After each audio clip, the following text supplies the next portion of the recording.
सल्लल्लाहु अलैका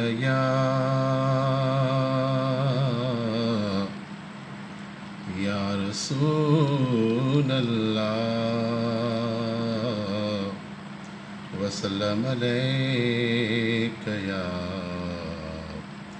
हबीब अल्लाह।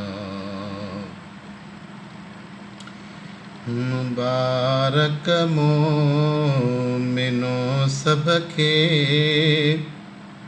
सखी सरवर अची वियो आहे।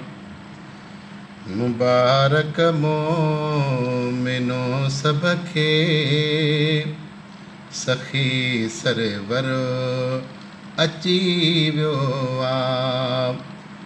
ग़रीबन ऐं अबोझन जो ग़रीबन ऐं अबोझन जो अदा आधुर अची वियो आहे। मुबारक मोमिनो सबके सखी सरवर अची वियो आहे।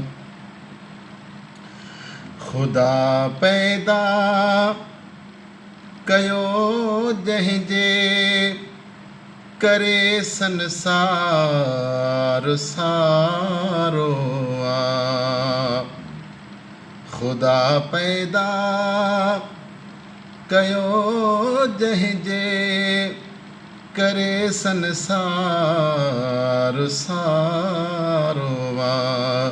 ककर रहमत संदो बणजी ककर रहमत संदो बणजी शाफ़ीए महशर अची वियो आहे। मुबारक मोमिनो सबके सखी सरवर अची वियो आहे। अबोझन ऐं ग़रीबन जो अदा आधुर अची वियो आहे। करे मीलाद जी महफ़िल सभई सलवात झूंगारियो। करे मीलाद जी महफ़िल सभई सलवात झूंगारियो। ही पक समझो त महफ़िल में ही पक समझो त महफ़िल में मुंहिंजो दिलबर अची वियो आहे। मुबारक मोमिनो सबके सखी सरवर अची वियो आहे। छाॼाओ आहे मके वारियूं पुछण आयूं जॾहिं मायूं। छाॼाओ आहे मके वारियूं पुछण आयूं जॾहिं मायूं। अमड़ चयो नूर मौला जो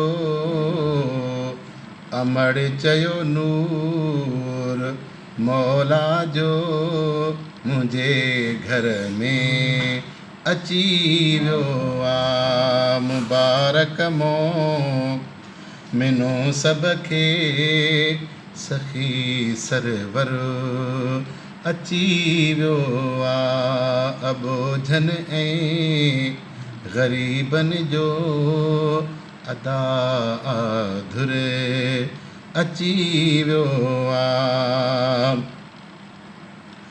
कुबर सबके हलाए थो ख़ुदा सरदार जे सदके।